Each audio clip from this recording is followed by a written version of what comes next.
Hold on one second, gotta be. Hey, baby. Calm. Yeah. Hi.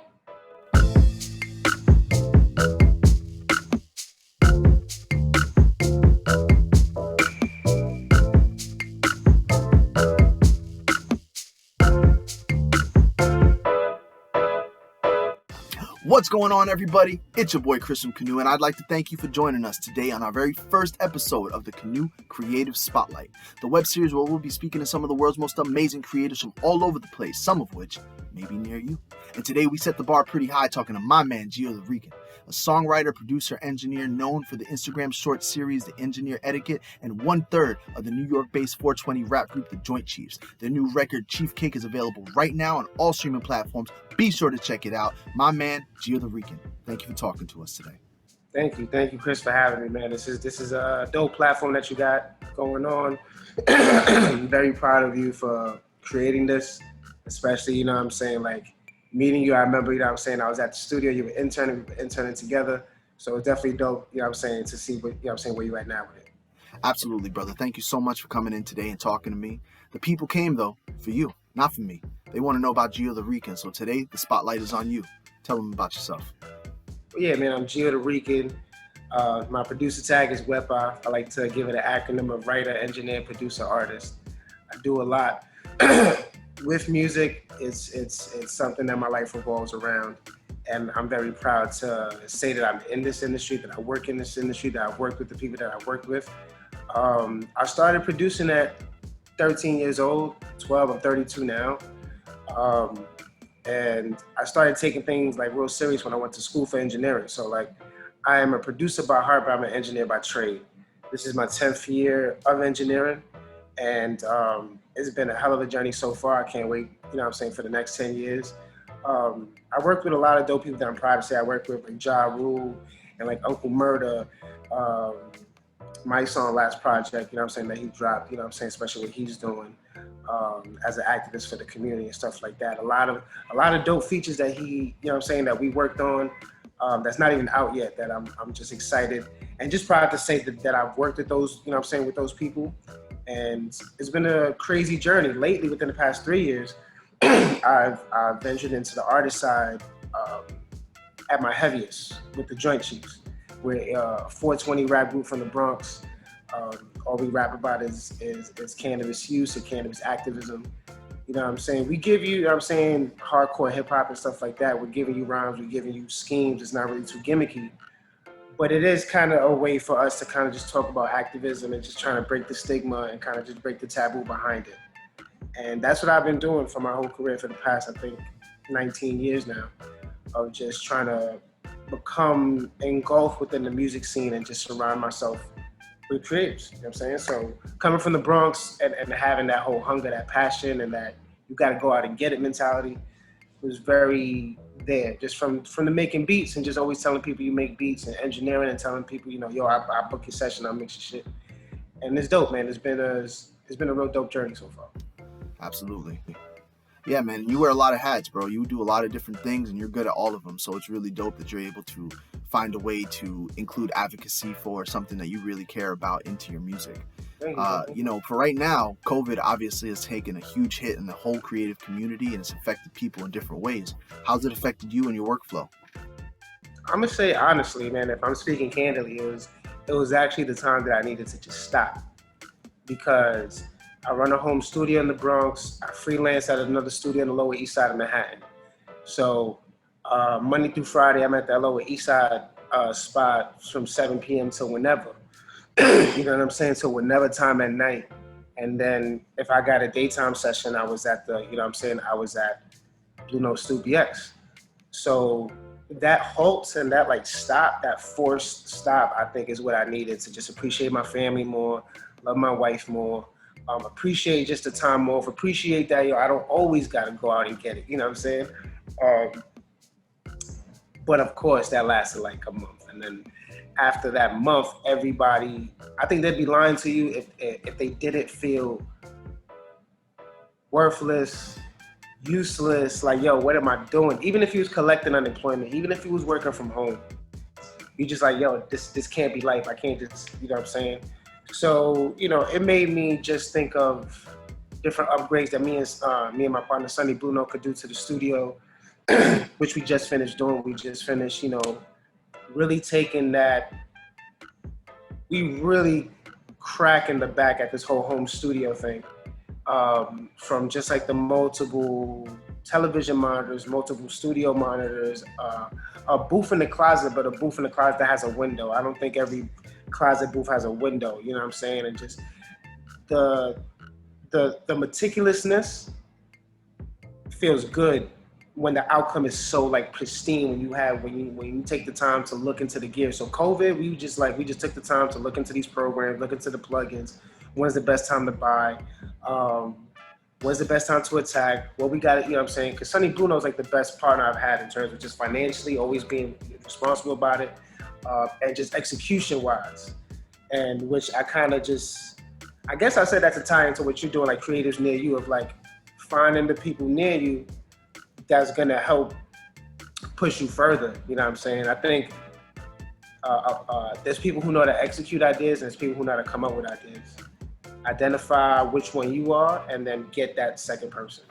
Right. And I love that, man. I love that because that is all what Canoe is about. The idea of you being able to find people around you that is like the missing piece of the puzzle, the person that you need to excel your projects to the next level. How important is collaboration to you just in the sense of your creative life, the circles you run in? People see it differently. There's one mindset where it's like, I'm going to do it all myself. And then there's also the mindset, it's like, let me develop a team, let me build something together as a unit. Which one do you kind of lend yourself to? Peanut butter needs jelly, brother. You know what I'm saying? Like, peanut butter needs jelly, unless you're just gonna be a bland ass sandwich. And I think a lot of people get caught up in this term self-made, and I get where they're coming from. I just don't believe in it. You know what I'm saying? I don't believe. You know what I'm saying? Because if somebody had to give you the money, somebody had to give you whatever you had to flip. Somebody, you know what I'm saying? Even if you convinced them, it wasn't just. It takes a team. I get everybody wants to do it themselves, you know what I'm saying? But I think what I said before, either identify either you are somebody who could execute ideas, or you're somebody who could come up with ideas. If you could come up with ideas really good, write them down, right? And then write down the steps of how to execute it. If that part is cracking your brain, right? If that part is cracking, you're like, damn, I'm kind of, and sometimes that just be a mental block. Because like I said, like I got a guy by the name of Jake, a good brother of mine, that he knocks that out of me. Like, you know what I'm saying? I gave him an idea the other day, you know what I'm saying? Like, and hopefully by the time this, you know what I'm saying, you air this, I'm already in motion. But, you know what I'm saying? Engineer etiquette, I want to make a book, you know what I'm saying? And I have a format for it. And you know what? I'm gonna say it, so I put myself to task, so that it's documented right now that I'm gonna come out with a book called Engineer Etiquette. 101 Things to Know Before, During, and After a Session. And he helped me. Just like I was like, yo, Jake, have you ever written a book? Because I'm confused. Like I know I gotta write them all down, but like and like he was able to say, yo, do this, do that. Did you do this yet? Okay, do this. Bang and bang. And I was like, wow, bro, like you made that. This is why I called you. You know what I'm saying? And the second part to that, which is what I told him, is knowing to ask the right questions. You feel me? Of like, I always use the example of Superman. You know what I'm saying? Superman and the Fortress of Solitude. You feel me? His father had a bunch of answers programmed into that shit. Only if Clark Kent asked the right questions. You feel me? Because of course, he wanted to ask, yo, what was this? Why was this? Why was this? And he was like, yo, it does not compute. That answer's not programmed into me. So I think when you learn how to ask the right questions for your own ideas, you either figure out, okay, I got it all figured out, or like, damn, I'm stuck right here. If you are somebody who can execute ideas, right? If you're always the planner of your group, if you're the one throwing parties, if you're the one throwing events in your group, if you're the one that puts money together the best, you just have to identify shit, because it's really just that, and then see whose ideas would you like to execute, and on the flip side, who could best execute your ideas. Yeah, man, and it's important to destigmatize, these home studio setups, like what you and Sonny were able to create with Blue Note Studio. It's really dope. Like, it's such a vibe there. You could tell just from the energy and the videos and the people coming in and out.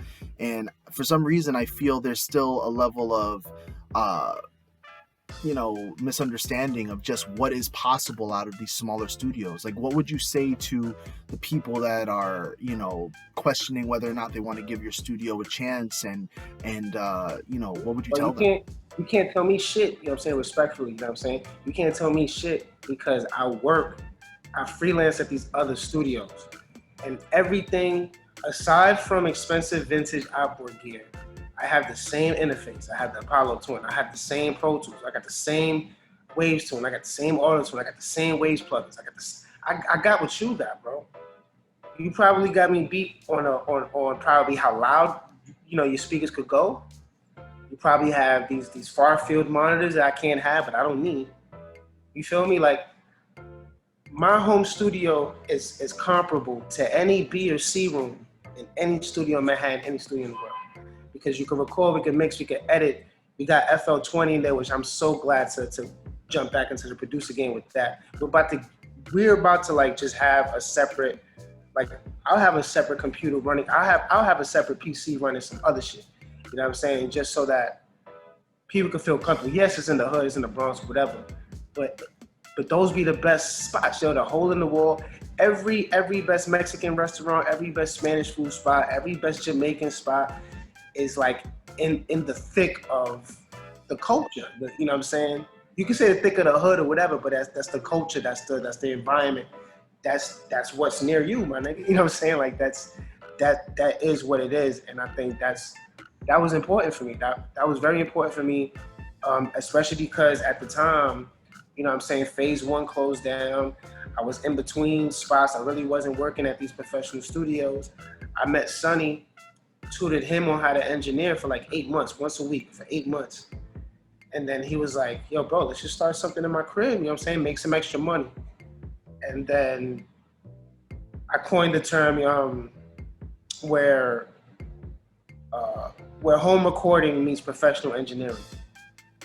You know what I'm saying? Because that's what I wanted to say. And even when I started freelancing downtown, I said, yo, you could book me here, you could book me downtown. The one thing that doesn't change is me, the person who's executing, you know what I'm saying, your shit. You could save your money and work here. You could go downtown and do it for like an album release party, or you could do it for like, you know what I'm saying, something else. But, you know what I'm saying? So like, I think that's what I want to stress in this video too, because I know a lot of people watching this video, a lot of people using these apps are going to be in their bedroom, they're going to be in their rooms, they're going to be in their living rooms. And it's like, take whatever room in your house and just try to not make it look like a bedroom. Like, if you look at our page, Blue Note Studio BX, I told Sonny, because he was a DJ, him and his brother, so we had hundreds of records. And I just checkerboard the whole wall of like a vinyl, acoustic foam, you know what I'm saying? And just like a checker pattern of that. Every white spot we covered with wallpaper. I want it purposely so that when you walk into that room, you forget it's a vibe. And that moment, Chris, when everybody walks into that room and they just stand, they look at all these vintage albums and there's vinyls in every cover. And they just stare, they look at Diana Ross, they look at Michael Jackson, they look at a throwback Fat Joe cover, they look at a throwback fucking Puff Daddy and the Family, they look at a Redman, they looking at Reasonable Doubt, they're looking at all these albums. If you don't catch a vibe, then you're just, I don't know what your vibe is. Yeah, definitely, bro. Definitely. Absolutely. It always looks like a great vibe there. I just checked out that video of the saxophone player and the trumpet player. Yeah, bro, that was dope. The saxophone, trumpet, bass, it was dope. Man, you gotta come by, man. You know, next Sunday or something, man. You know what I'm saying? Pull up. Absolutely, bro. And that's what we're trying to help change the perception of. We have been able and blessed in the generation that we are in to be able to have home studio setups that are more efficient, stronger, and cheaper than they have ever been before, and now we can take control of our own creative destiny. Yep. And be able to change the type of work, the clientele, and the work we output. I think that there is a little bit of a disconnect between what people see in the mainstream media and what people see, on different levels of professionalism and radio production and stuff of that nature. Do you agree? Do you think there is a disconnect, or what do you think it is? I don't think there's a disconnect. I think there's a combination of I actually think there's confusion. People who are talented and who have that grit, that have that where there's a will, there's a way mentality, are going to do the research to buy the best mic that they could use in a subway setting that's gonna have noise canceling or whatever, or like near field, you know what I'm saying, shit, and then whatever. But then the people who just see the end result, like Jay-Z said, like people like to emulate the end result. They don't like to emulate the process. People see the videos of like Jay-Z and Kanye recording they shit in Paris in the hotel room. They don't know what kind of mic they're using. They don't know what kind of shield they're using. They don't know they don't know if they had to cover the windows with blankets. They don't, you know what I'm saying? So it's like, I think it's good that where there's a will, there's a way mentality is amazing. Because I am a firm believer is that you could do more with less. Because once you have more, you're gonna figure out so much more to do. Like, wow, I could have done it.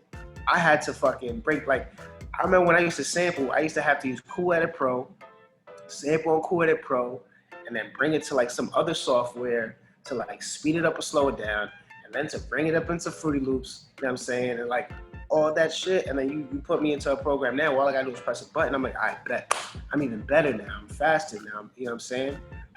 But I think the ugly side of that coin is just the perception is reality, that people see you, you know, they might see how you did it, and maybe subconsciously you have no control over you making it look easy, you know what I'm saying? But they think, oh bro, if this guy could do it, I could do it. That's a good thing. That's a good mentality. That's what pushed me through a lot. It's what do you do after that? It's like, oh, if this motherfucker could do it, I could do it. It's what are you gonna do? And do you have a realistic approach of what you're talking about? Absolutely, brother. Absolutely. You know, thank you so much for coming in here and sharing your perspective and your view on a lot of these issues. These are the type of things that our people want to see. You know, they want to know who you are. They want to know the type of work, the type of people that are around them right now that they can connect with to do some amazing work together. You know, and, you know, your time is so precious, and I really appreciate you coming here today. Geo The Rican, my brother. Thank you, Chris, man. I appreciate your time. I appreciate your platform, brother. Thank you, man. Well, that's going to be a wrap for the very first episode of the Creative Spotlight.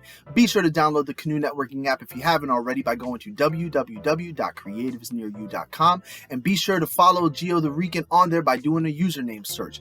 All the links are available in the description below, including all the people we spoke to today. Sonny Bruno, Blue Note Studio, the Joint Cheefs. Special shout out, by the way, to LoPhi for being the artist of the season and providing all the music that you will be hearing. So if you like the stuff you heard today, be sure to go check him out.